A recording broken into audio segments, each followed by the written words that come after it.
Hmm. So watching this episode, I kept on thinking about Twice's personalities, and you're just like, this stuff is disgusting. I love it. Yeah. This was kind of more like a League of Villains centric episode a little bit than anything else. I wasn't expecting that. I knew it was gonna happen. I just didn't know where. So this kind of caught me off guard.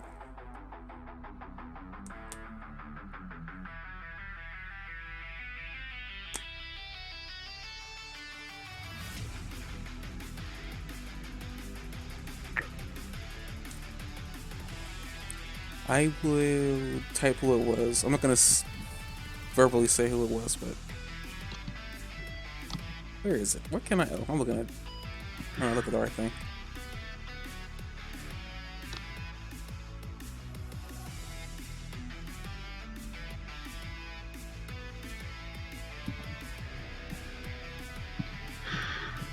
I'm surprised. I didn't think I was saying it constantly. I must have. I was shocked when he brought it up. I wasn't really paying much attention to it, if I'm being honest. Mm-hmm. But I want people to be able to view this without many problems. I didn't expect that to be one of them. I had that was gonna be me or something, if anything. That's me being legitimately honest. If it was gonna be any problems, I thought it was gonna be me. That's no big deal. Does he watch My Hero? Yeah, he does. He says he pops in every now and then when I'm speaking, and then he's like, you know, yeah. When you just listen to me, and he's like, Mm-hmm. he says it's kind of distracting. He's like he legitimately couldn't like watch it. That's what he told me. It's fine. He brought it up on his own though. Yeah, I forgot what it was. I know I mentioned something casually about like how we usually record these things. It was about streaming, me getting more followers, and I brought the fact that well, Mm-hmm. I'll probably come down to the fact that I'm not gonna get affiliate anytime soon. And they said, well, it doesn't help that you don't stream as much. I was like, yeah, well, I do stream like weekly now on Mondays, and now also maybe Sunday. So it's like maybe that will help. And then he just brought up, what do you? What? Oh, I didn't say anything. I just laughed when you were talking. Then he had just happened to bring up that he came in every time. So I didn't know he was watching. He might have been that one viewer that kept popping in and out. Oh, maybe.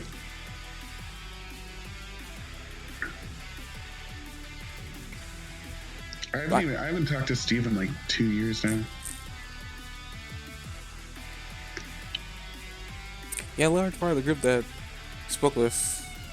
I'm still speaking with them, as you know. So it's like, I mean, like most of them know I'm still talking to you too. So I'm not on bad terms with anybody as far as I know, except for you know who. But I just didn't. I don't know. I just didn't put the work back in. I haven't talked to him since March 2018. Because it was last time was on Skype and I see the record. hmm. So, and we're buddy, go ahead. and we are live for episode 6 of the podcast. We're here to review episode, I guess 9 or 10 of My Academia season 4. Yeah, not much 4, has 5, happened. 6, 7, 8, 9, 10, 11. There's 12 episodes we're deep in. Isn't that Oh, so crazy? 12 episodes for episode 12 then. Jeez, Oh, no, wait. what 3, happened? 6, 9, 10. 10 episodes we're in. I accidentally added an extra row of 3.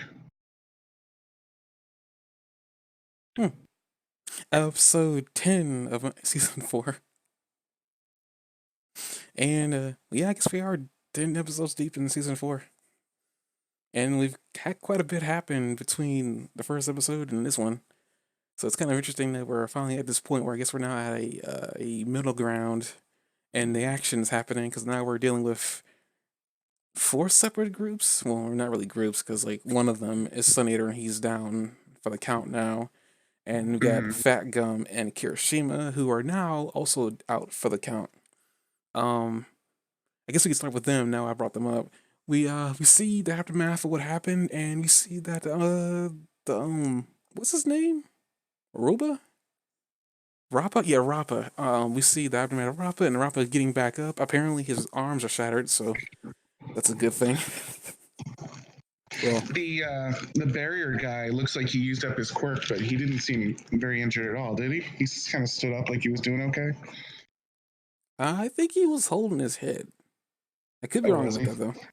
I feel like he was holding his head, but that might just have something to do with the fact of how he stands. Because if you looked at any scene he was in, he was always holding his head. Yeah. So, He couldn't have been that to be able to tie him up. well, I think Rappa knocked him out, didn't he? Yeah, he did. But I mean, the guy was like, Rappa was pretty injured, and he seemed like he didn't have enough with him. Yeah, we also found out that Couldn't Rappa's have been pretty that straight. in great shape. Well, I mean, yeah, guy. Apparently, he said his arms were damaged, which was kind of interesting. I didn't know that Fat Gums blasted that much damage to him, considering he got right back up. Yeah. So the fact that his bones were shattered, tells me that yep, he's definitely out for the count now. Yeah. But we actually get a little background on him inadvertently and all this, saying that he was an MMA fighter, which I guess makes sense why he's more about brute force and fighting with his fists and being straightforward than anything else. But we find I out. find it interesting that increasingly we find that villains don't necessarily have pure evil reasons for doing what they do. Well, I mean, I think it's always been not always been the case, because some of them just want to kill for the sake of killing, like that Muscular from season 3. He just simply Yeah. wanted to kill for just reasons for wanting to kill.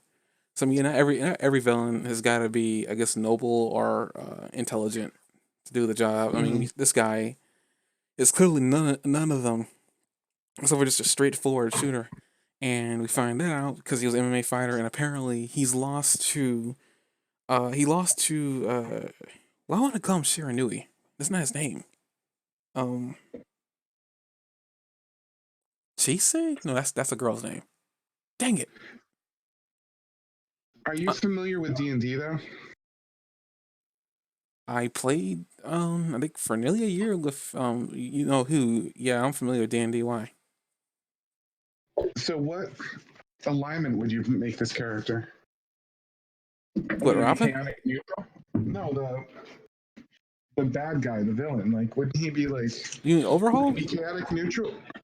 No, the guy with the mask that they were fighting, the brawler, Yeah, his name is Rappa. Rappa. What would you put his alignment at? Because isn't it if all he cares about is fighting, and he doesn't care if he's on the good guy's side or the bad guy's side, because the only reason he's in this with the bad guys right now is because they said, he's like, oh, well, if you can beat me, I'll join you. And that just seems like more of a coincidence that the guy happened to be a bad guy. Like almost like if the good guys had done the same thing, he would have said the same thing and had the same attitude. So it sort of feels like he's chaotic neutral. Yeah, I guess I could line him up. I mean, he has no alignment. He's just there to do what he wants to do. So I guess chaotic neutral will be fine. Yeah. Uh, But that's what I mean. He's not necessarily a bad guy.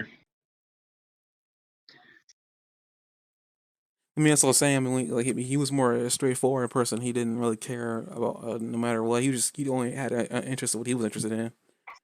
Mm-hmm. So I mean, yeah, he spent most of the time just spotting out what he wanted to do, and also like when the Barry guy told him to shut up, he wouldn't shut up, and kind of revealed a little bit of what Overhaul's plan was. But I guess another thing too is Overhaul beat him like 5 times. He never beat him once, and we see how he beat him the first time. He killed him. But we And also brought him learned back to life. learned about a new aspect about his power. He can I mean, I guess we knew about reassembly, but I didn't know he could do it on living beings. So that's a thing. He can undo Yeah. what he's done. I didn't know he could do that on living beings. I have expected it wouldn't work on human beings, but I It doesn't guess feel like it should, but I guess it did. yeah, I guess you think it would work on living flesh, but I guess if he understand, I guess maybe his quirk is kind of like Yaya Rosa, where if he understands the makeup of something, he can reconfigure it. Mm-hmm. 'Cause, I mean, That he begs isn't the dumb. question though, why didn't he give when he attacked the that clan. What's the guy with all the hands, like the one on his face and stuff? Shigaraki? When he attacked Shigaraki's clan, he could have brought his minions back. He says, you lost a minion, I lost a minion, I owe you an arm. Now it looks like there's no good reason that he couldn't have brought that guy's arm back at the very least. Never mind the other guy that he disintegrated. Well, there's differences in each encounter with that. Mm-hmm. For one, the compress, he really should have brought his arm back if he could have done that from the very beginning. I do agree with that. There's really no reasoning behind that. As for Magna outright attacked him in any regard. Even if he could, he probably doesn't want to because he did attack him, and he has mentioned, as we saw in their encounter, he did recognize that some of Shigaraki's pawns were useful. I don't think he deemed Magna as being useful, because if he did, he probably would have brought him back to life. If you really think about it, like he at every move that he's made, has been for the betterment of his good. So if he felt that somebody being killed was a waste, he probably would have brought them back to life since he has the ability to do so. But maybe because he just outright disintegrated him, unlike with Rappa where he just took out half his body, maybe maybe there's a limit. Maybe for a human being, he needs to be able to touch whatever he disintegrated. Maybe he can't just outright redo it. Because also keep in mind too, we didn't see him bring Rappa back to life. We just know he's back to life. So I don't know. You nerds get affiliate so I can throw bits at you. Hey, Elazabar.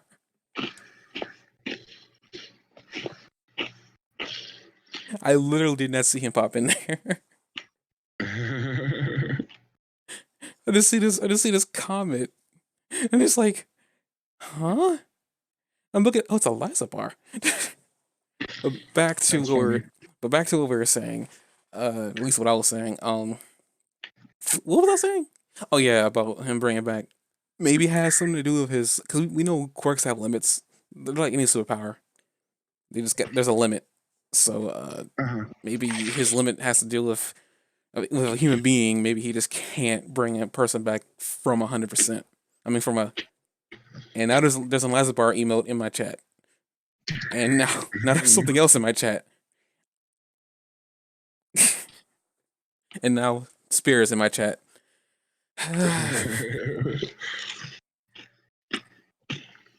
Think I'm bringing a fourth wall here, but yeah, I don't know. I mean, honestly, could he bring him back? I don't know. Like, we don't know the exact limit on what he can put back together versus what he's capable of destroying. Because this is like his quirk has any limit when it comes to destroying anything. Maybe there's a limit to reconfiguring it. Now there's two pizzas and a nice emote in my chat. People seeing this on YouTube and BitChute are not gonna know what's happening. I apologize for this. This is why you hear it. That's why you come to this thing live. But it's anyway. It's interesting to me because maybe he seems like he was very in control of that situation overall. Maybe he thought that guy was more useful to make the statement that he has full control over what's going on, or maybe he didn't want to reveal the full extent of his power, that he could bring people back or something. But you see later in this episode that there's some animosity towards him for not bringing that guy back from twice. So that's really interesting that, you know what I mean, he's built that animosity in a situation I think might not have been necessary. Yeah, I mean, we've seen that he knows what he's doing, which is probably the scarier part of the situation, which is what Shigaraki is. We're seeing right now. I brought up the fact that, you know, the reason why All For One has been doing what he's doing is to groom Shigaraki to be the new head of the League of Villains. We're seeing that Shigaraki's evolving into that state, and he's also making his own plays, telling Twice and telling Tomoko to go along with his plan for right now, because they will get their revenge. We even see him take off his face. I mean, take off his face. That's not what he did there. Take off the hand on his face to, I guess, give them a reassurance that he knows what he's doing. Which is probably the first time we ever seen him do that, because half the time we see him act like a little kid. 100% of the time we see him. That's how we see him act. So to see him do this and show that he's got to handle everything and telling them to go along for this right now, it's pretty cool. But apparently, I guess as we're continuing on this episode, we go back to them and we see Twice and Tomoko. Tomoko, wait, that's not her name. Himiko? I forgot her name. The girl with the fetish for Deku. She she attacks Eraser apparently, trying to get his blood. Eraser is too good. Managed to shake her off. Deku breaks the wall, finds her there. He freaks out, tries to kick her. She dodges him into a wall, and she disappears. Right. Apparently, I know Twice. He gets attacked. Oh, that's right, Lockjaw. We see what he can do. Or Lockrock. I forget his actual hero name, but he deals with Twice and. Wait, no, does he do it twice or does Lockrock? Because I know Lockrock does he locks down the hallway with that dude in the wall. But does he actually fight twice? I think the other girl takes him out before he really sees much of Twice. Oh, that's right, she does kill him, doesn't she? But who in the world hits Twice in the head? Oh, I forget. Because he does get hit, doesn't he? I'm not crazy, am I? If I'm crazy, you're let right, me know. his mask gets hit, but I can't think of who it was. Who was it? I don't know. I actually don't know. I thought it was Lockrock, but you're right. Toga, that's her name. Toga took him out. Mm-hmm. Could have been Eraserhead? Because Eraserhead wasn't taken down. He was holding his own there. Oh no, it was the detective guy, wasn't it? Detective guy. No. I just watched this 5 minutes ago and I can't think. Twice in the head. Yes. Those are the words that we probably just stated a couple minutes ago. Jeez, who attacked him? This is gonna bother me. As Jog looks that up, we're gonna move on until we can figure out what it is. But we see Lockrock. I guess we backpedal a little bit. As they're making their way before they get attacked, they're making their way to figure out where Lemillion went because Lemillion's all moved on ahead. The wall dude deems him not worth the effort to stop him because he sees him as weak. So we don't see much more of Lemillion. Wasn't that weird? Maybe the idea is it's just one student is not enough to take down the core group, overhaul, and so forth. I just don't think he viewed Lemillion as being a threat because all he saw of him is past the wall. He doesn't really. Cause I guess in the long run too, he only he could stop him if he wanted to because he can just go through walls.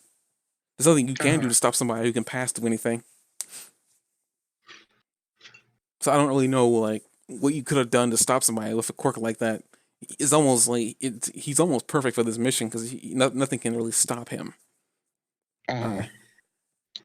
So yeah, we deal with the group. He also mentioned that his drug is wearing off, but he needs to deal with these people Can quick. I ask you a quick question? When Lockjaw is fighting Toga, he sees her and he punches her and she turns into mud, and then all of a sudden she's behind him. Who was the one that was mud? I mean, obviously Toga, the one he punched was the mud creature. Are you talking about who had the mud ability? Yeah, where did that mud stuff come from? Because you see him connect with her stomach, but when he does, it's just mud. So I thought like that was just part. I thought that was just part of her ability. Because originally I thought it was just a part of Twice's ability because Twice can multiply. But I guess we never really got a true answer to who's capable of doing what. Yeah. Because we know that she's supposed to be able to turn into people. I've never seen mud though before in relation to her. Have you? No, yes we have. Yes we have. It was during season 3 when she in the arena. Yeah, that was her. I mean, we now know that's her. At the time we didn't, but we now know that was her. I don't know. I just didn't understand what happened there. It's almost like she made like a decoy, of her. Yeah, because you see the mud in a different place from her, and she's perfectly clean when she comes up behind him. I but think at the the thing same is, time, we don't. Nobody has a pin on what her ability is. Even Eraserhead said that get that knife because we know that her quirk has something to do with blood. They don't really say what she's capable of doing yeah. because all he knows is that she can turn to other people, but they don't know what that blood has to do with it. Hmm. They just know that she's dangerous and they need to stop her. So we don't really know what her ability is. I still don't really have a good grasp on it because a friend of mine told me something about her some time ago because he read further into it than I have, and I don't remember what it was, but I think it has something to do with her. Yeah, I don't think she would have let that knife go if keeping it meant she could have his power. I think she has his power, but I'm not sure. I mean, she has to ingest. We saw her ingest blood before, so we know it has something to do with blood. Yeah, I mean, she's got I multiple feel like blades on her, so I I feel like mean, there's a good chance that she has his ability now. what's the thing? Can she copy? Is it her ability just to copy their appearance, not their quirk? Because if it was the quirk, she could have fooled Deku during the tournament, right? Yeah, you're right. Okay, so it's just appearance. That's weird.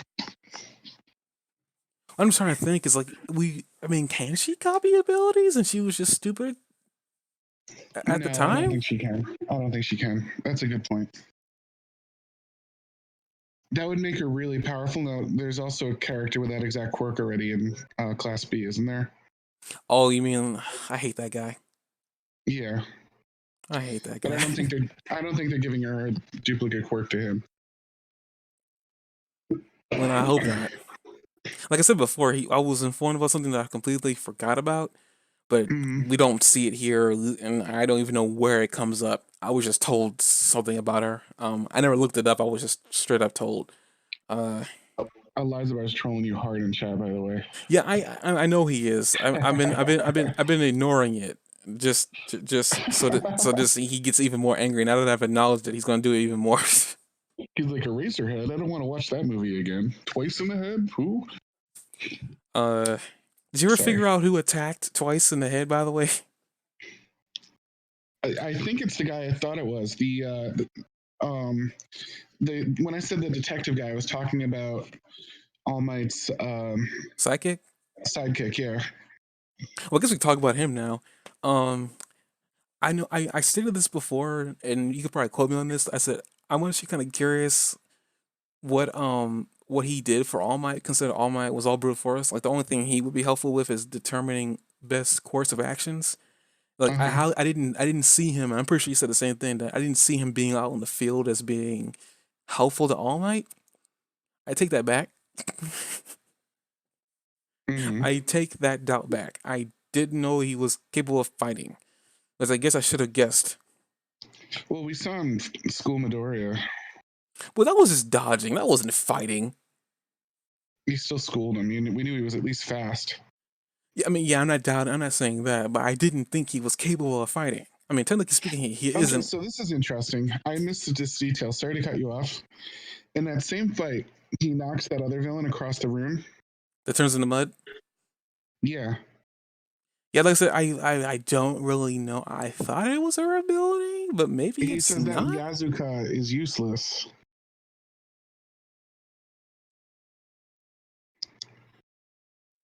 But when I type in Yazuka in the wiki, or at least the characters list page, it doesn't show up. Well, the Yakuza are just a group of gangsters. They're not actually a character. They're a group of characters.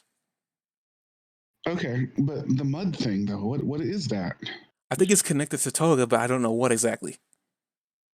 Mm. Because we only ever seen it around her, and we never seen it anywhere else. And she's working closely with Twice there, which makes that interesting too. Yeah, that's the other thing too. Like I said before, I've only ever seen, only unless you can correct me, but I've only ever seen that pop up and whenever she's nearby. I never understood where it came because it never shows up ever again unless she's around.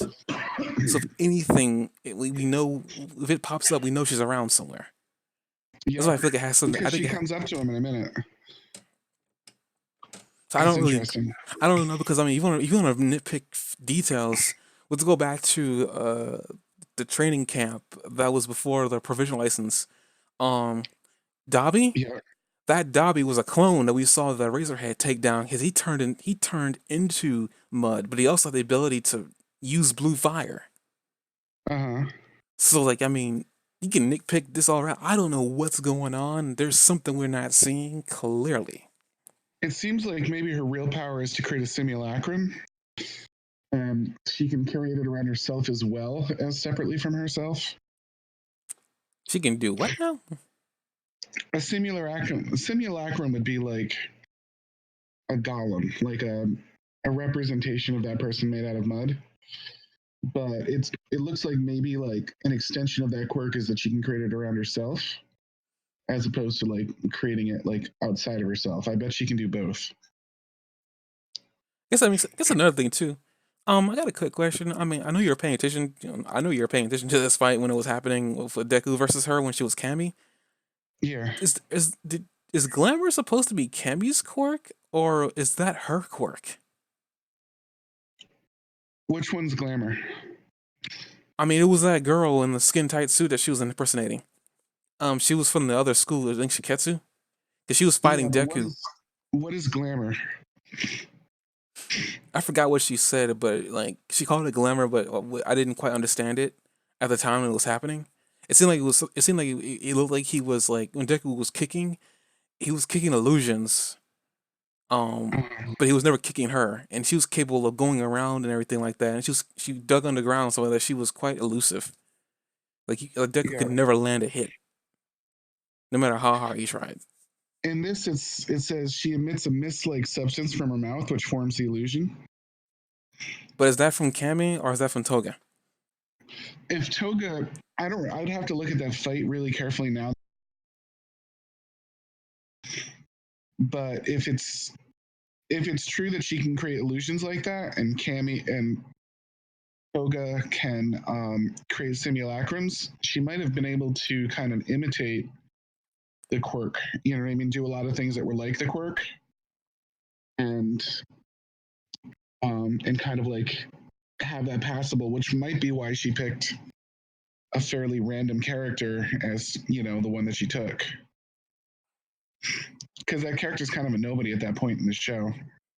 I mean, yeah, we don't know who she is, but we definitely know that apparently they knew her, and she wasn't acting the way she was acting when they knew her. So I'm just trying to Yeah, figure. but, I mean, Toga might have taken someone that she thought she could easily mimic.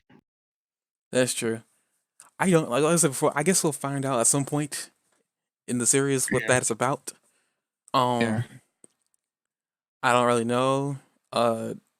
It seemed like I said before. You brought up an interesting point. Where's that mud coming from? But I've only ever seen that mud whenever she's around. So it's a really weird thing. And if her power truly is to create golems, um, that's also a dangerous ability because if those things can act on their own without her being nearby, that's actually very scary. But we uh-huh. also had the case when she mimicked Uraraka, and she was underneath that skin that entire time, so it's just really freaking weird. Um, I would say if it is a golem too, then like not only like there's a weakness in there because if we know for a fact that Toga, whenever a copy acts a certain way, like if they act really very like possessive of Deku, we know she's underneath there.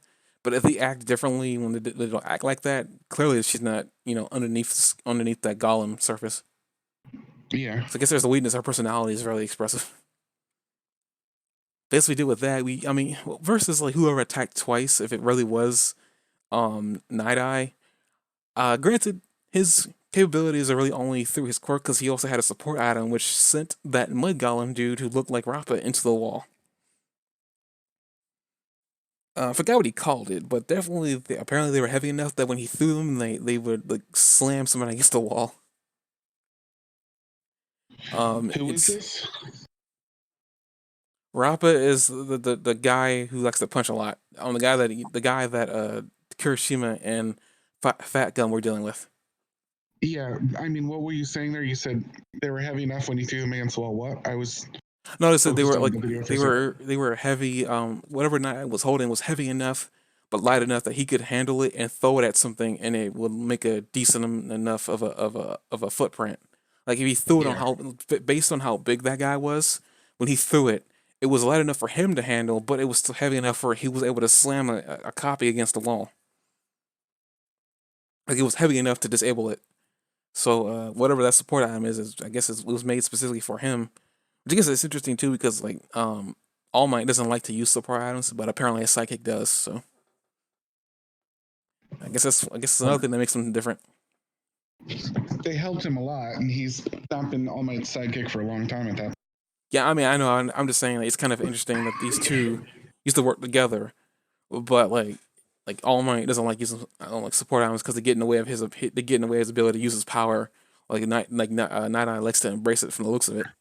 I mean, it's only one support item that we've seen him have. I'm not sure how many he actually does have. It'd be ridiculous. He was holding all those things on him this entire time. We just now learning that he can fight, which I guess makes sense of why he came in with them. I guess they can calm down now, Jock. Because you were saying, I don't know why he went in there with them. He doesn't seem combat. He doesn't seem all that combative. Well, that shows if. That really did surprise me. Even as I said it, I was thinking, but I justified it as he's exactly where Midori second, because that's what he said. He said he used his quirk on him. You cut out there in a couple words. Oh. Even as I was raising an eyebrow at myself, even as I said it, because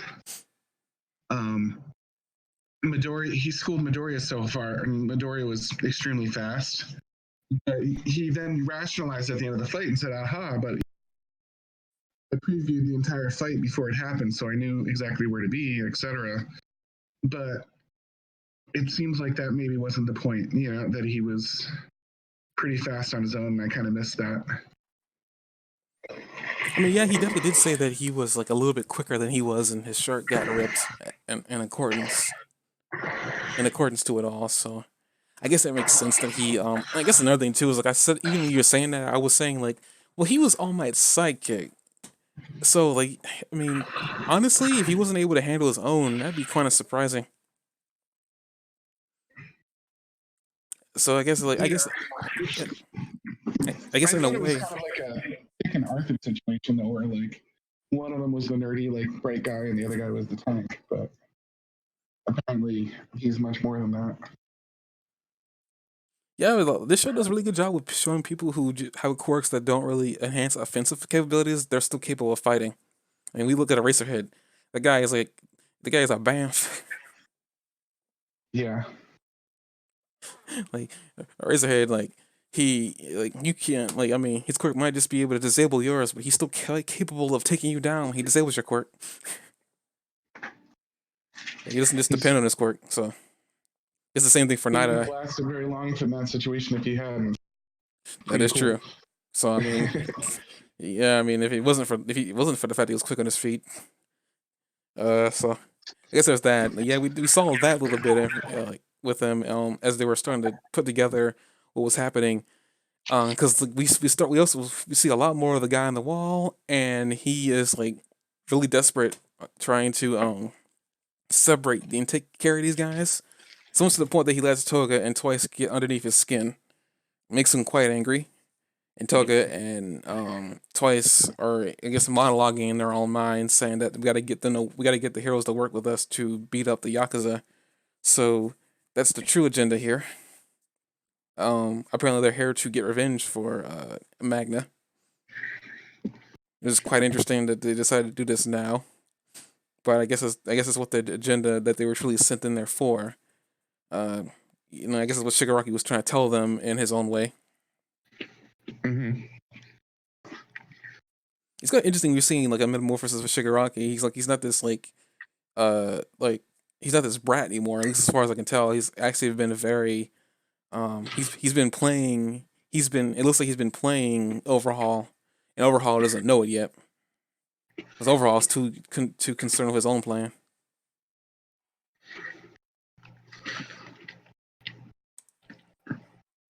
So I guess we're starting to slowly but surely see, I guess, Shigaraki trying to play Overhaul. Well, I wonder how that's going to end out. And we also do see a glimpse of Lumillion running ahead, but we don't know where he is right now. Yeah, it looks like the next episode's going to be about that.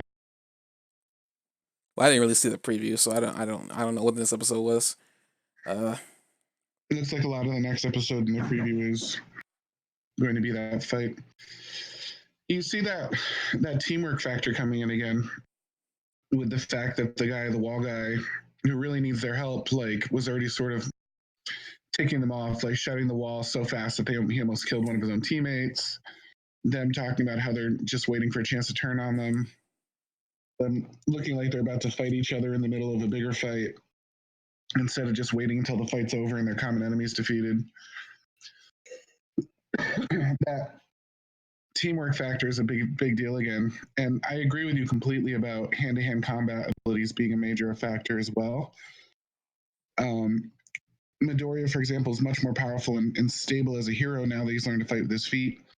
Uraraka did nothing but teach herself hand-to-hand combat with her mentorship, and you're seeing that kind of like upgrade her quite a bit as well. So it's kind of cool that factor, that that pure ability factor is a big deal. Toga really in combat is one of the better villains, and she doesn't have any quirk that helps her in combat directly other than the initial ambush. Well, I mean, we still don't really know too much about her. I guess another thing too is with this chick is that when she first came in, very first came in, we first saw her at the end of season one. Was it season one or season two? I forgot what season was. I think it was season two actually. But you saw that she looked really insane looking, and I was quite scared by her, and it still am scared by her, by the way. But season three, Yeah, you see them. That's Manetta's ex girlfriend. But we're not gonna get into that because it got real weird last time. But we see we see that we see more of her personality. We see that she does think about things even though she's insane. It's almost like Joker.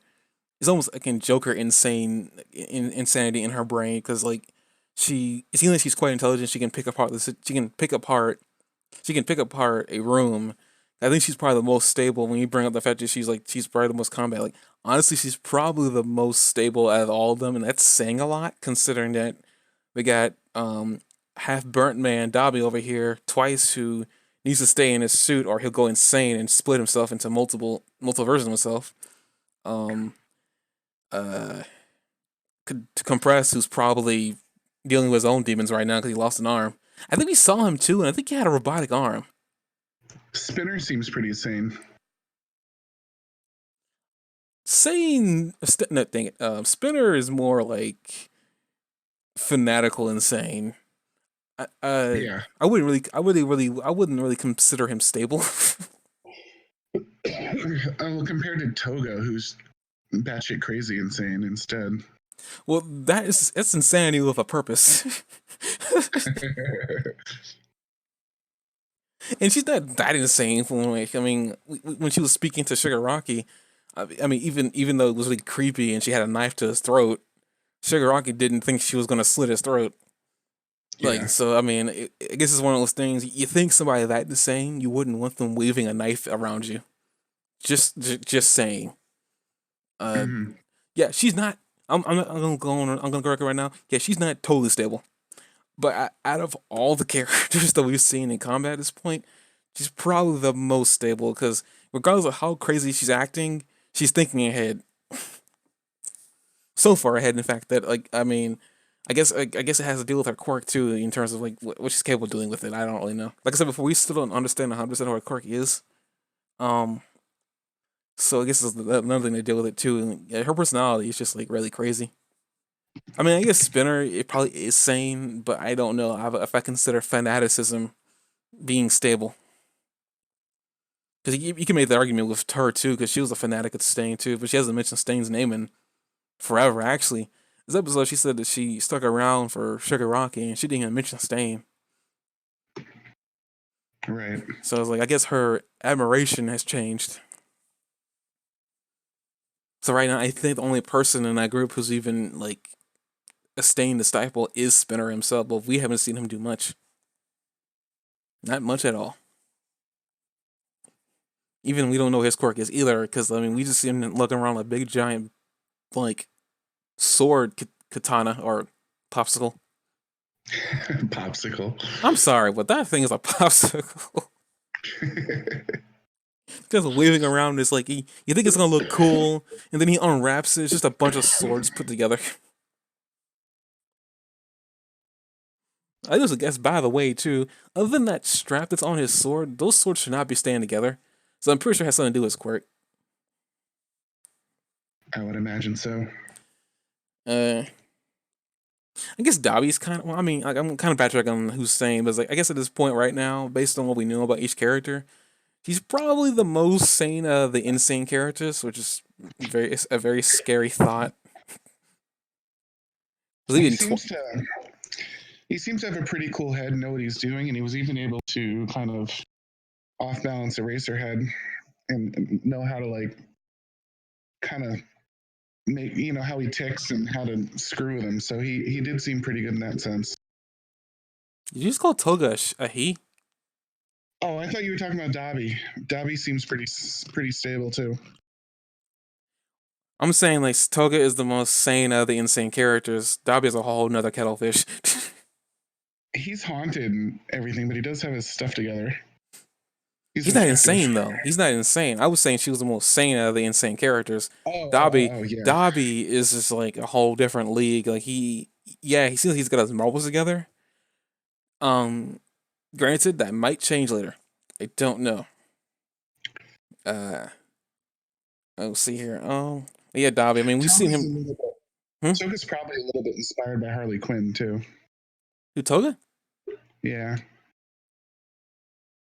I guess. You don't think so? I mean, you can make the argument there's still some elements from Harley Quinn in there, but was Harley Quinn ever that insane? I think she was just crazy. She was driven crazy by the Joker. Anybody driven crazy by the Joker is pretty crazy. I guess when you're being his psychologist. And she's a blonde. Well, Yeah, the old school Harley Quinn, you didn't know she was blonde. It wasn't until later on when they redesigned her when you realized she was a blonde. So I guess yeah. No, the old school Harley Quinn, they do an origins. No, I'm saying like when the old school Harley Quinn, you didn't know what she looked like underneath all that makeup. It wasn't until it wasn't really until they redesigned her where you actually saw her hair.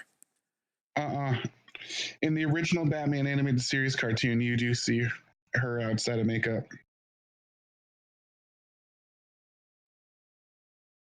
Okay, I was wrong then.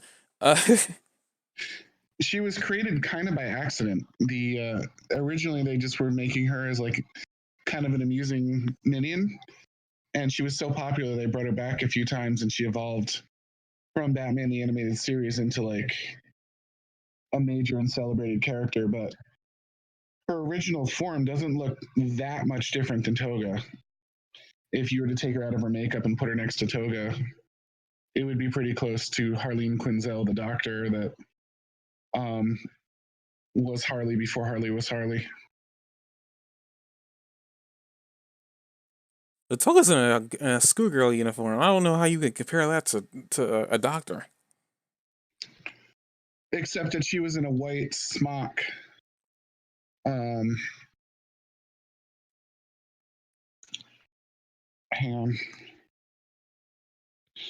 I'm gonna Google it to try to pull it up. If you look at her in the regular one, she's in a white doctor's costume, and she doesn't look that far off. She's not the exact same, but she doesn't look that far off. Are you talking about Toga in a nurse uniform? Is what you're saying? Are you talking about Toga in a nurse uniform? Because I don't remember that happening. No, Toga's in a white outfit that's not that different. So I'm sending you in Discord a picture of Harleen Quinzel out of her makeup. I know what she looks like. I'm not saying I don't know what she looks like. I'm just saying that from my memory, I thought. At that picture that I sent you.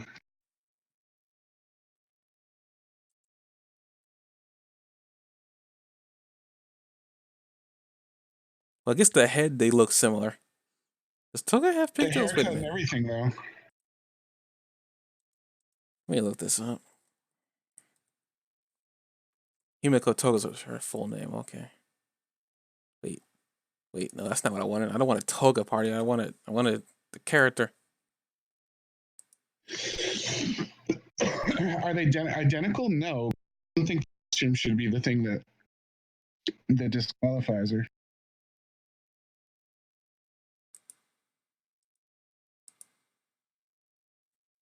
I mean, I guess they're kind of similar in like I guess motif. She does use I mean, is she syringes, a and she's a complete doctor. ripoff? No, she's not a complete ripoff, but she's very similar. I just saw Toga when she was a preteen. That is creepy. Preteen Toga. Yeah, she doesn't look that much different. But that's just like it's one of those. It's one of those. I'm trying to see. There's any trivia about her design. Nothing more than the fact that she was hard to draw. With a hairstyle like that, I wouldn't be surprised.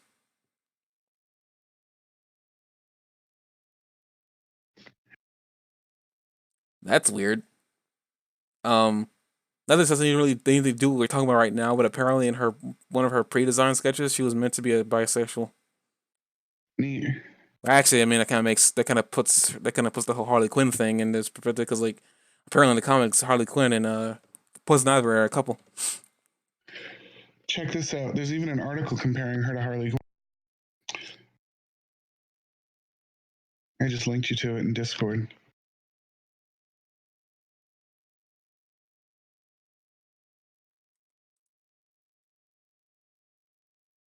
I mean, a lot of characters have like designs that are meant to be, I guess, a nod. I didn't really think much about Harley Quinn and Toga because I just don't think she's that crazy. Uh huh. Harley Quinn, not Toga. I'm skimming this quickly to see if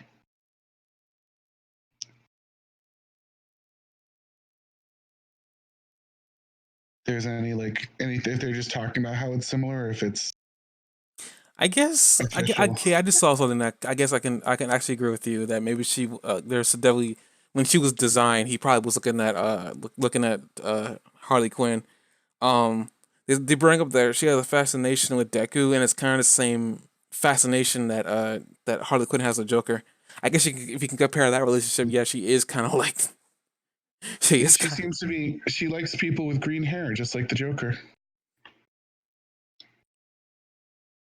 I don't know if I want Deku to be the Joker in her relationship. I'd rather like I know I stated last week that I don't know if like Mineta could take it. At this point, I'd rather him be in that situation just to see what the kind of funny things that'll come out from it. There's a lot of fan art that's drawing Toga and like with Harley Quinn's like body and stuff like that. I'm pretty sure there is. I mean, a lot of characters There's like I also mean a lot of characters are kind of like a lot of them probably are inspired.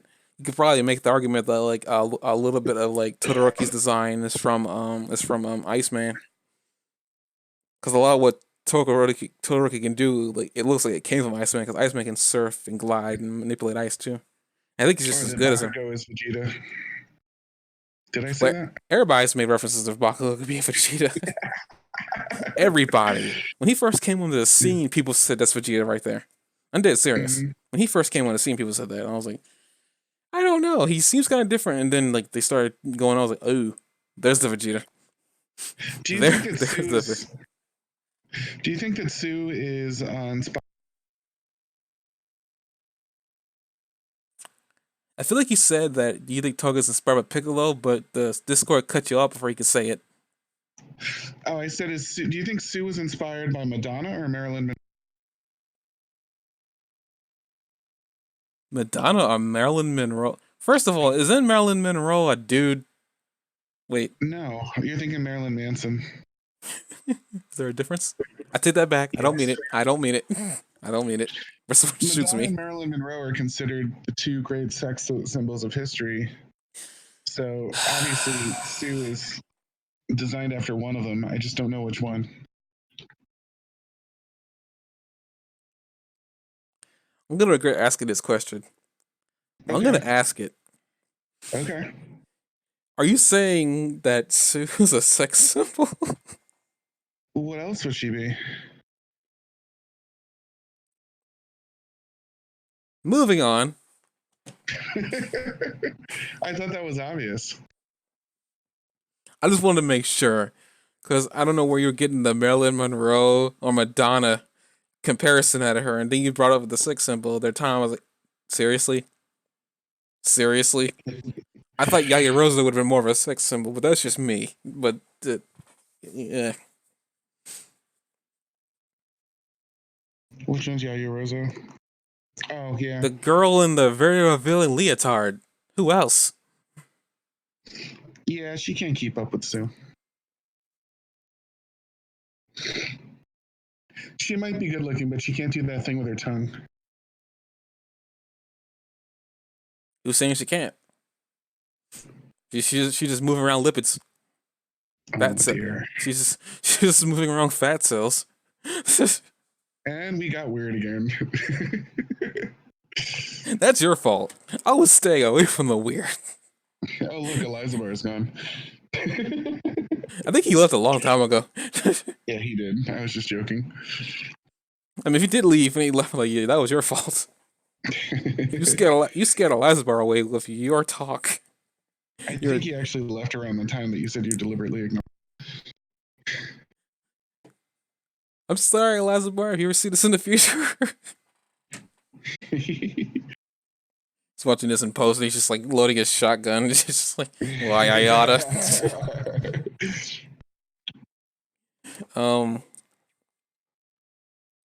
That's about it. I guess like we could talk about some characters. We'll talk about Twice a little bit. I find his quirk fascinating only for the reason that when he first got introduced, we didn't know what his quirk was. But whenever he was speaking, you would think he's speaking to himself. You think he's a little psychotic and crazy. It's kind of interesting to find out that his quirk, he isn't technically really psychotic, even though he technically is a little bit.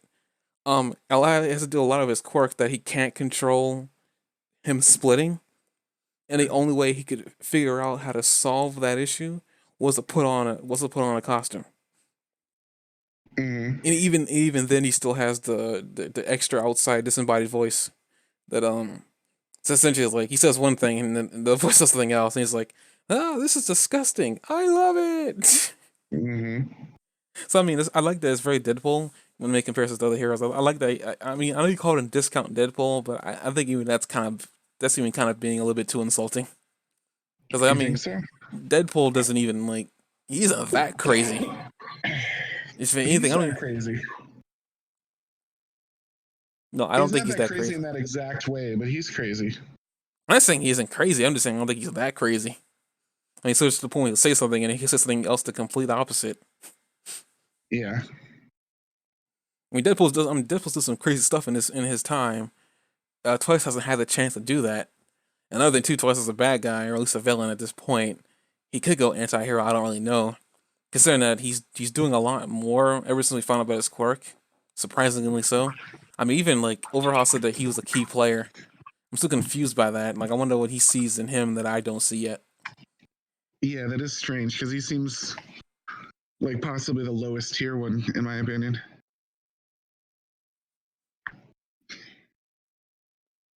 I guess, I mean, like I said before, he said he was a key player, so there must be something that he's capable of doing we don't know yet.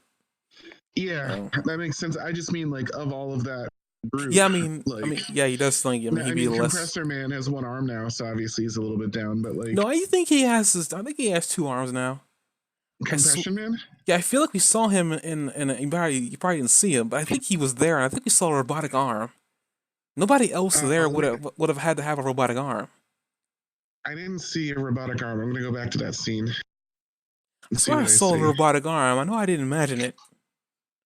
I remember seeing his face looking kind of sad, and it was that scene when they were talking when Shigaraki was talking to them about what he was planning to do, and he told him to follow along. I swear there was a silver arm there, but like I said before, no one else there would have had a reason to have a silver arm. Nobody other than no one other than him. He definitely doesn't have an arm there. You're looking at part of the chair that he's sitting on and thinking it's an arm. I've got that paused at 1846 right now. That's sad. I wish he had a robotic arm. That would have been so cool. That would have been great. Twice or Spinner, I think, would be the weakest of the villains.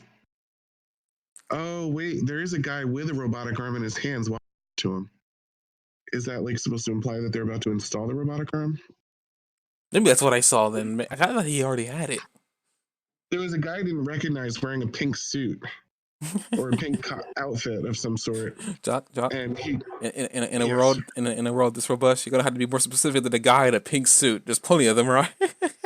yeah. He's standing in the room motionless. I mean, all the characters in the background seem like they're not animated, and he's holding an arm. You're right. He's holding an arm. It's not on him yet, but he's holding it next to him, like in his direction, like he's about to put it on. So I guess your It's just favorite character is gonna get an upgrade. he's one of my favorites of the villains.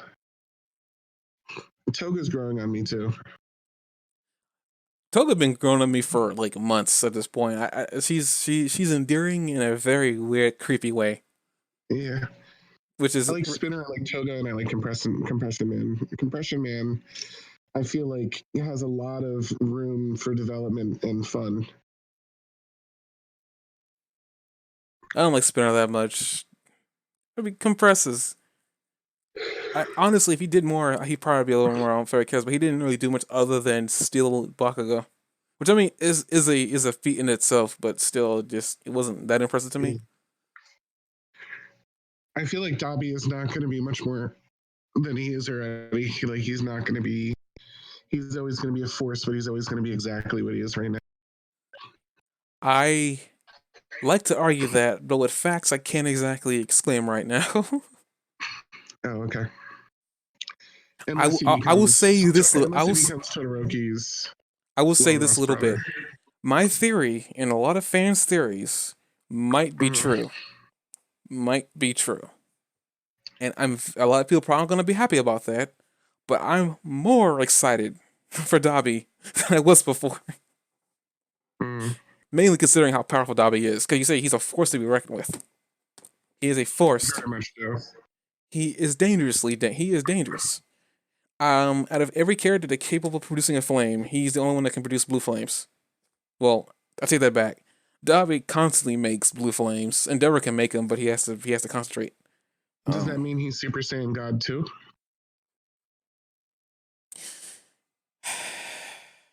Maybe. But yeah, it's like when it was there. I guess like a lot of things are kind of there, kind of sitting there saying that he might be Endeavor's son. He might be the son that we don't see much of. 'Cause we've already seen most of Todoroki's family, except for the one that he mentioned that isn't there. We don't know what happened to him. How do you feel about the fact that Toga and Twice seemed like they were pissing off the wall guy on purpose? That was pretty funny. Basically considering that like from like what we know of them two, like the way they acted, around Shigaraki made a lot of sense. They lost a friend.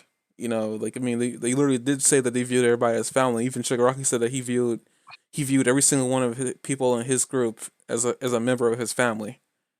And the fact that he wanted to take that away from him was like something he wasn't going to stand for. He even mentioned I forgot his name, the dude, the portal. He even wanted him, but he said he was out doing something that he couldn't afford to take him off. So it's one of those things where I felt like it kind of made sense the way what they were doing. If they were they were trying to make him mad. It made a lot of sense. As for if that was the intended effect, I don't really know. Where do you think they're going? Somewhere underground. I mean, the wall guys, the only one that would know where they would be going. If he throws them all in a pit, why does he just not crush them too? These are questions that probably should be answered, but they're probably not going to be. Or just open a hole that's so far that they fall to their deaths. This is gonna be my response to any question that you have that could be easily answered with just kill them. This is anime. Yeah, that's all I gotta say. So why didn't he crush them? This is anime. You got to easy crush them because Toga took out that rock lot, dude.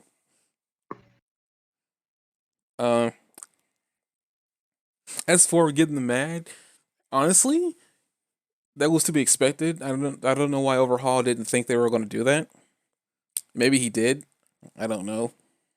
Like I said before, it seems like for whatever reason, as intelligent as he is, it seems like he's almost letting Shigaraki play him. That does make sense. I agree. So I don't really know because it's like so far we're knowing that he's like Shigaraki is moving his pawns in such a way that it makes it look like that he's cooperating with him, but in reality he's not. And it doesn't sound like Overhaul cares that much because Overhaul stated that he's got. I guess we talked about Overhaul was in this episode too, and he said they got the little girl, and they got the drug they were talking about. So if like I mean if anything if he said that if his crew ends up getting killed, he can just replace them within a couple of months or days. Like they're like you said before, like he doesn't really care about people in his crew. Yeah, that right there showed it right there. They're all disposable. Yeah, I guess even Shigaraki's pawns are disposable too. So yeah, I agree. You almost see a mentorship going on between the two villain leaders too. who you talking about? The way they're playing chess with each other and like symbolizing the pawns that's moving around. Oh, we were playing show. Okay. Oh yeah. I mean, that was just more of him showing that like this is like how I'm gonna show you what I'm capable of, so you will you'd be more willing to bend to my whim. Uh, But at the same time, this guy who's lost all for one as his mentor, I almost feel like he's taking this guy on as sort of a mentor, someone he wants to like soak up experience from in his presence while he's there. He might be planning on betraying him at some point, but at the same time, it seems like he's there and he's like, okay, I'm gonna learn everything I can from this guy because he's so open about his strategies and things like that. Until the day I get around to betraying him. it makes sense. I mean, he according to him, he revealed just about everything about his plan to talk on Shigaraki, but he didn't reveal anything to him about anything. I guess it kind of makes sense. Like maybe like I said before, it like to me, I want to believe that Shigaraki's playing him and he doesn't know it, but at the same time, I'm sitting here thinking that that's not the case. Mm-hmm. this is one of the situations where I want the villain that I know more to win in this situation. Yeah, I do too. Although Overhaul is doing a good job. Okay, Bakugo could step on me and I would thank him. Even though I don't ship Toto Baka. Oh, good gracious, people ship that? Well, welcome to the podcast, Toto Key. Wait, is that how you say? Oh, Todoroki. my name is Todoroki. He just got.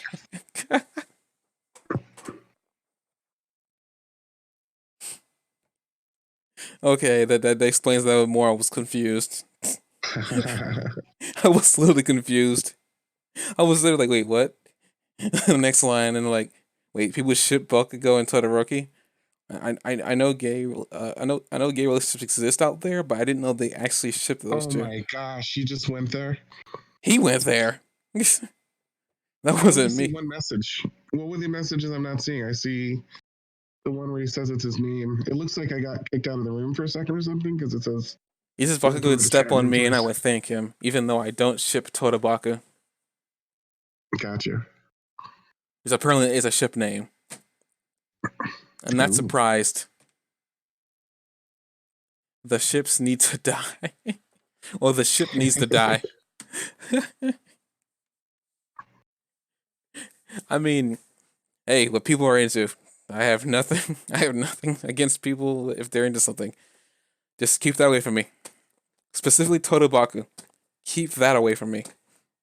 Like, if you want to ship Bakugo no Raka, I'm for that. But keep Todoroki and Bakugo ship away from me. Let that ship sail and then sink hopefully off the horizon. Um, see anything else about this episode? I think we talked about everything. I have a quick question for you before we wrap up. Also, altogether. Um, Shigaraki has been putting his action squad out, the Vanguard action squad out at the disposal of Overhaul. Do you think? But there's a whole set of Nomus, and we haven't. They have an undetermined amount of them, but they certainly have a lot of Nomus still. Correct? To assume, yes, they're constantly making them. Yes, yes. Why? Why do you think the Nomus aren't being brought into play? They seem like the perfect expendable villain right now. I guess like I said before, the Overhaul seems to be intelligent, and if anything, he would know about the Nomus. So it's not the fact that he tries to know about them. We also know that the Nomus are unstoppable force that need to be tied to somebody. As you seen, anytime they brought up a Nomu, it was tied to somebody that could control it. Um, Maybe Shigaraki wasn't going to do that. Overhaul's tactic of having the drug upgrade is a temporary version of what they do with the Nomu supervillains. But if you were to take a Nomu, which is just beefed up with crazy superpowers, multiple quirks, and so forth, and then give it one of those drugs, I feel like it would be, especially if it was a powerful Nomu, I feel like it would be not unstoppable, but very, very, very hard to beat. Well, the thing is, would they be able to control a Nomu hopped up on that drug? Just have their gate hero, who we haven't seen in a while, their gate villain. I'm trying to remember what his name is. Yeah, I forgot his name. But the guy, Kurogiri. Kurogiri. Kurogiri. Kurogiri. If you had Kurogiri if they just shot a drug into that thing and then Kurogiri just portaled it into like Class A's dorm and just and wrote it off from there, I feel like it would do incredible amounts of damage before they were able to stop it, especially without All Might. Last time they needed All Might to stop it in the first place, and nobody else seemed like they were going to be very close to fighting at all. The other heroes are getting pretty floored until All Might took out the Nomu last time. That Nomu is still out there, isn't it? It's been tied up in a prison somewhere, but like that's another thing. They could just gate one into a prison or, full of villains or something like that. Like there's a lot of trouble that a drugged up Nomu could cause before it got knocked out in combination with a gate villain. Well, I have a question for you about this drug thing. Now, we've only ever seen this drug used on a single quirk user. Do you think the quirk? Do you think if they were a drug on Nomu, do you think both quirks they would have would get powered up, or do you think just one? Don't Nomus typically have like 15 quirks? Well, whatever the idea is, that do you think the quirk boosting drug would work on all the quirks or just one of them? I don't see why it wouldn't work on all the quirks. The real thing would be, can it handle it? Well, they force these people into multiple quirks, so apparently the human body can handle the stress that having multiple quirks has. Because I mean, when you Well, look at total, the Nomas are fairly brainless, broken down creatures because they've got so many quirks. So I was thinking maybe the power was more than they could handle or something. If you were to amplify that power, the fact that they're already sort of brainless and unstable because they have so many quirks might work against them. But I don't know that for sure. I mean, I don't have a real answer because the only thing I would think is the fact that anytime they ever sent all the Nomu, it was tied to somebody. You know, it had a controller, and in my honest opinion, considering um that overall killed and disabled kill one of his allies and then disable the other one, I wouldn't, if I was him, give at least give willingly a Nomu to him. That's just Yeah. me. Now, honestly, if I was Overhaul, I would threaten that out of him and get as many as I could. But as I said before, I don't think Overhaul is really, as we can probably see, he doesn't really care that much about the hero world or even the villain world. He's just there trying to cause chaos for the time being and doing it very successfully. I mean, for crying out loud, he got a MMA fighter to do his bidding.